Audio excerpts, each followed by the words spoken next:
As we heard during that chat, mobile continues to evolve, and watching content on mobile is one of those trends. We're going to go deeper into that now with Snapchat. Can I ask Carlin Macaulay to join me on stage, please? Carlin, grab a seat. Oh, yep, give him a round of applause. So, to help us better understand Snapchat's relationship and relevance to sport, and how the sports media industry can exploit opportunities with Snapchat, we are very lucky to have with us, as it says in my script, Carlin Macaulay. He's Head of International Sports Partnerships. Thank you for joining us. Have a drink. Let's start with a bit of a fundamental. Snapchat is the, inverted commas, world's leading destination for short-form mobile videos. Humour me for a moment. How do you describe Snapchat? Thank you very much. Well, lovely to be here, and thanks for all the tee-ups there, Lewis, as well. The love was great, very yellow. Yeah, I look after sports partnerships, and for me, Snapchat is a little bit different when we think about it. If you think about it as a social media platform, we're essentially a communication platform where people connect with the people they care about the most, their friends and family, to have discussions. And some of the themes Lewis was talking about, second screen engagement, we see people actually speaking with their friends on the platform whilst watching sports. So 75% of Snapchatters actually are interacting with their friends while watching sport. But for those of you, maybe I'll just ask, does anyone here in the room have Snapchat on their phones already? Great, perfect. Well, for those of you who aren't aware, the best way to think about it is really these three pillars. So communication at its core, it's where people come to communicate with their friends and their family and the people they care about the most. But then we also have content, so super serving their interests, from Premier League highlights from TNT Sports and Sky Sports and broadcasters, to Copa 90 digital publishers, to Erling Haaland trying on the bold lens while he's in the Club World Cup. And so really like trying to dive into those interests. And the third pillar is really probably the future innovation piece, which is our camera technology. So Snapchat actually opens into the camera. When you open the app, you're into an automatic camera feed, or not a feed, a camera experience. And the idea behind that is to be able to capture moments that are authentic, share them with your friends. And over the course of the last 10 years, we've been investing into making that camera the superpower of communication through augmented reality lenses. And from vomiting rainbows and puppy dog ears to now trying on the new Air Maxes or going to a stadium and seeing stats around the stadium, that's kind of where we're diving into a little bit more. So it's a very different platform in the sense of just a content-only platform, and that brings lots more opportunities too. I can say that teenagers definitely look better as farmyard animals. How successful is Snapchat currently when it comes to sport, Carlin? Well, I'll talk about some numbers, but well, there you go, perfect cue, thank you. But we have a massive audience, right? And that's only been growing. This is our record audience. So kind of contrary to the trend that where is Snapchat? We are in the pockets of millions of people, 900 million people monthly, 460 million people daily. And that's a huge number. And they're using that for, as I said, communicating. But what's interesting is also the younger audience profile. So reaching that demographic of 13 to 24 or 13 to 34, reaching 90% of those in 25 markets. And so that, from a sports perspective, we hear sound bites around, how can we make sport relevant to younger audiences? That presents a huge opportunity. But I think taking a step back and thinking about sports within the context of interests, and we sometimes in the sports industry talking about being in our own bubble, this is all that matters. When actually, I'm also a music fan. I go to the cinema. I have other interests, and that blur and that connection between interests and not just being hardcore sports is really one of the areas of why sports matters for Snapchat. So if you think about 900 million people, they obviously care about sports. If you think we're a communication platform, then that brings out huge opportunities for complementary to sports to create additive experiences, whether it's second screen or another screen, it creates lots more opportunities. Great stuff. Let's have a look at some of the types of content that are common on Snapchat. Can we see the sizzle, please?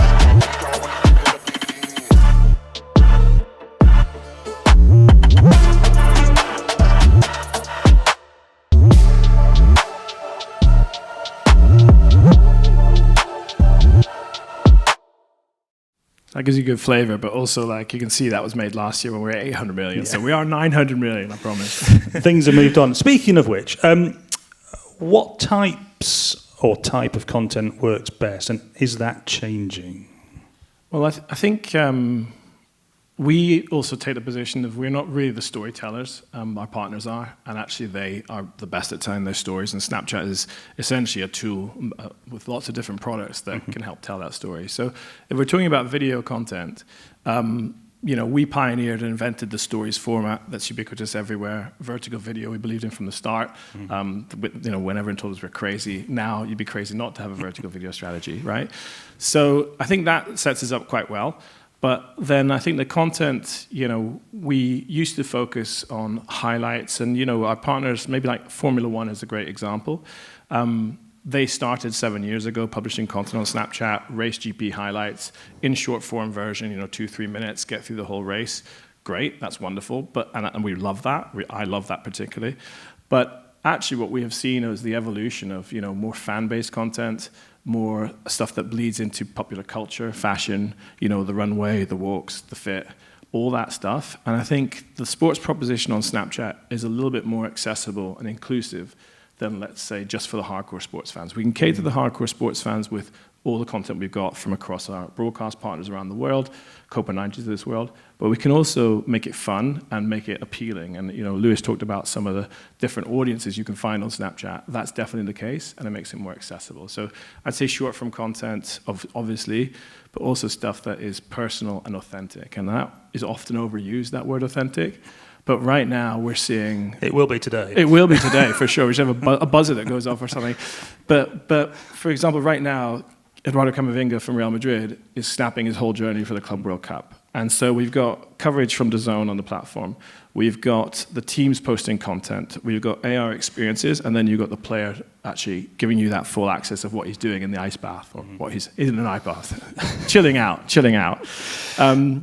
But also like trying on our lenses and stuff. And so that brings a whole array of different perspectives that really gives a much stronger story to the Club World Cup or the Women's Euros or Wimbledon. Got it.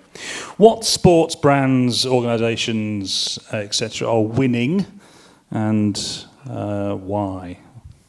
Well, winning is defined on their terms, and I guess like talking about numbers, we've sometimes been in a battle on other platforms around the size of numbers, and like, okay, well, actually for us it's about real engagement and interest and passion. And so what we tend to do with our sports partners particularly is bring them on that journey from video content that people can understand through to more immersive products and tools. Bitmoji, the world's most used avatar, for example. AR lenses, you can see some of these ones for kickoff of the Premier League. These are Premier League lenses, and the celebration trophy that they did for Liverpool. So it's definitely evolving, but the content is really a core part of the proposition, and we see that evolving a lot. Are there any?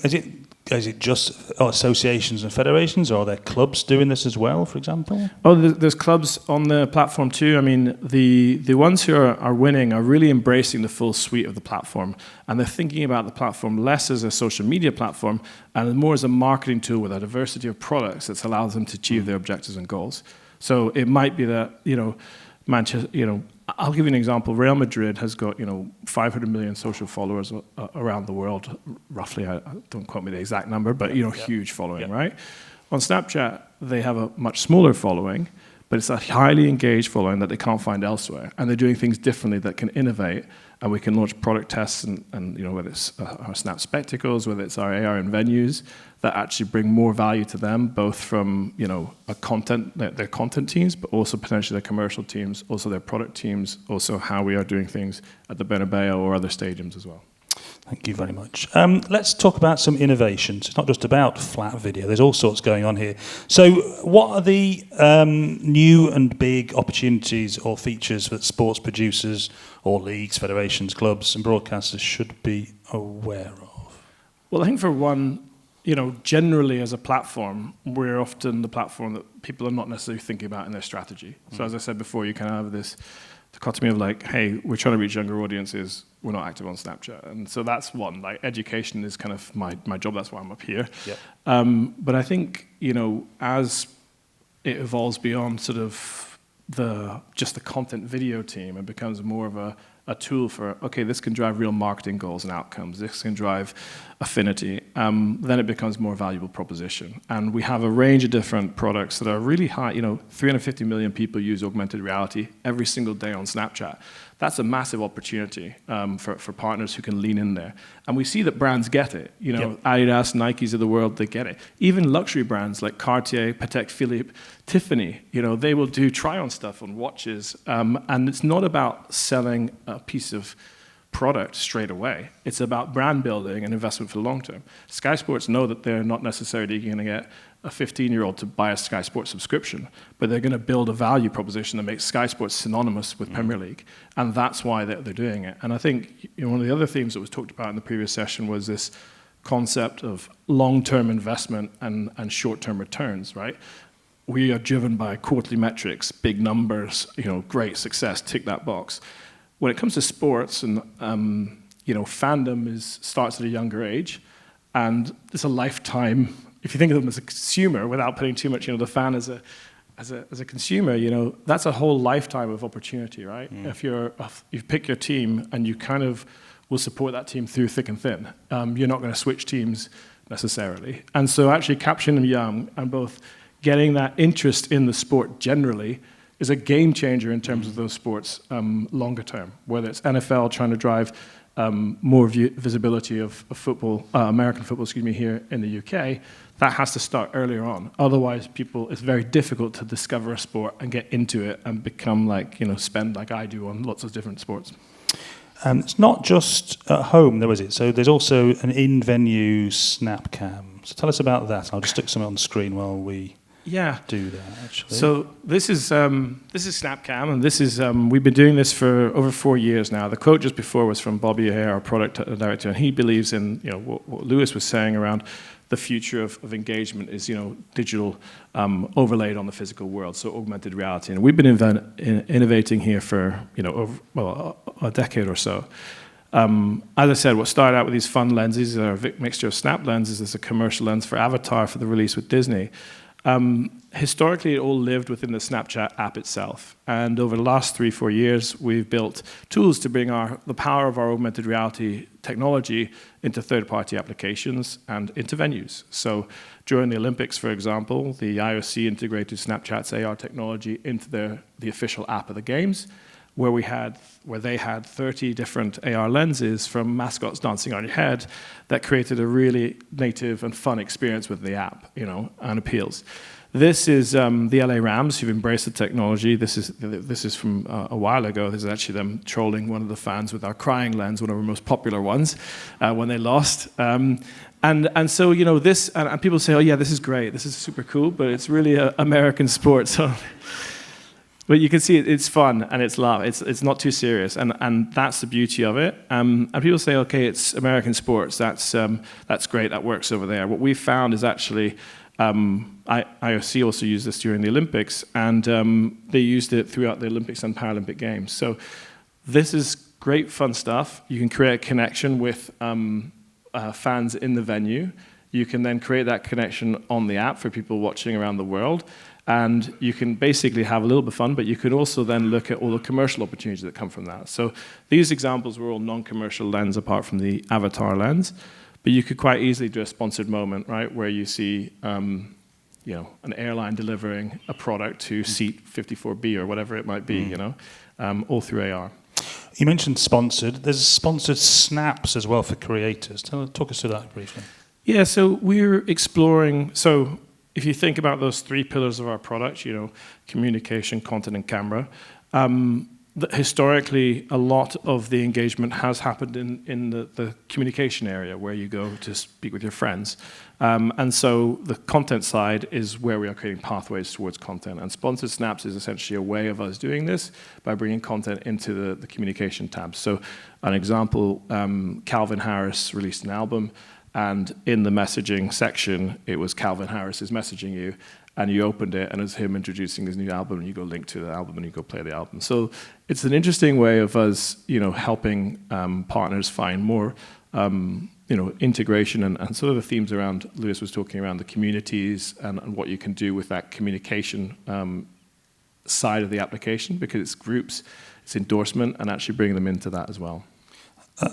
I'm not sure everybody was happy when U2's album was put on everybody's iPhone, but we won't perhaps probe that any deeper. Lewis mentioned wearables. Tell us about Snapchat spectacles. By the way, the fact that you use the word spectacles makes me very happy, and I appreciate there's alliteration there, but tell us about Snapchat spectacles. It's all about alliteration at Snapchat, yeah. We're actually going to be calling them specs from 2026. Oh, good. So, it's a bit easier as well, a bit easier. Yeah, and I don't have a video to show you, but and I should have been wearing them actually. That would have been cool too. But next time. But we have been, again talking about bridging the gap from the phone to other areas using our technology. So we have been our first set of spectacles was back in 2016, which was click and capture. So what is now available and championed, the basic sort of take a snap and you could do it to your phone and post it, first person view. So we've had that for 8 years already at Snap, right? And about four years ago, and we have different iterations of those glasses, about 4 years ago we integrated the AR technology into the specs, and that is a big step, right? In terms of, we want people to, one of the values of Snapchat is about real-world connections, and we believe fundamentally in augmented reality, and the world is a place where you want to be with people. We don't want to take you away from that. And so, yes, it's an incredible experience when you have the phone, but you've still got the phone between you and the experience. In our world, what we want to make that fluid as possible. So you could imagine our spectacles are essentially that product with AR integrations into it, so you can see things around, you can move and interact with things. And in 2026, we are releasing the next version, which will have a lot more functionality. But you could imagine, in the future, going to a Formula One race and seeing the cars and seeing the speed of the cars, all the stuff you see already overlay on the broadcast. Or you go to the golf and you see JJ Spawn's chance of sinking that putt, but all those sorts of things, or Keegan Bradley's putt for those Tommy Fleetwood fans who are still recovering. But you could see all that stuff happening in real time and the odds and that just adds another flavor to it. So yes, it's an interesting technology, and we are all in on it, and we have been for a while on augmented reality. That's very much the vision that Bobby Hare and Evan Spiegel have. It's at developer stage, though, right now, isn't it? So we have the spectacles. The current version is a developer product only, so people are building on it. And next year is the consumer version with full AR integration. So it's a massive step, and coming back to augmented reality can be off-putting, just those two words kind of freak people out a little bit. But on Snapchat, it's a normal behavior. We have 350 million people using AR every single day. And we also have a platform called Lens Studio, which allows, it's open, that anyone can build experiences on. And you and I could literally go and build a fun lens in 10 minutes on that. Obviously, the rich animation of the Premier League trophy in all its glory is a much higher investment in terms of building those lenses. But the idea is to try and democratize augmented reality and make it easy for everyone. And we believe it's going to be a massive format that is used both by brands and sports organizations to really tell more stories and create more hooks into championing their sport and the interest among fans. Brilliant, thank you. Right, we're coming to the end. What are your key takeaways for the audience today? We had a little preview, didn't we? But I think you've seen the audience stats. I think we shouldn't sleep on that. It's an incredible audience, highly engaged and also ambitious. I think if you're engaging with this audience, the idea of creating, not being authentic is very risky. So we see that, for example, when people are placing products. Recently, I just saw when Patrick Mahomes doing a product where it was the first time on his platform, and it's like, that doesn't feel right. It's immediately a turn off. So don't do that. We offer a differentiated fan experience. There's a variety of products. So whether it's Bitmoji, which is the avatar I was telling you about, people are using that. 300 million people have an active avatar and are using it every single day. So changing how they look with the Formula One cap or a Wimbledon T-shirt next week, coming soon. Check that out. So we have a differentiated fan experience that provides multiple touch points. It doesn't have to be win or lose just on video content. It can be other things. And that brings it into an interesting marketing piece. I think just generally, the innovation that Snapchat has been creating is really shaping the way in which younger audiences are consuming and interacting and connecting with each other and exploring sports. And if you're able to sort of understand that, then you're sort of well set up for making sure you have lifelong fans of your sport. And? And never underestimate the power of fun. So we're all about having a little bit of fun, like from, as I said, the vomiting rainbows through to, immersive commercial experiences. So we're all about joy and not taking ourselves too seriously. And I think that's key. When you lose that element of fun in sports, that's why we do it. It's fun, it's great, and it brings joy to people. Fantastic. This has been fun as well. We've run out of time. I really enjoyed that. Really good insight, Colin. Thank you very much. Please join me in thanking Colin for his time. Cheers.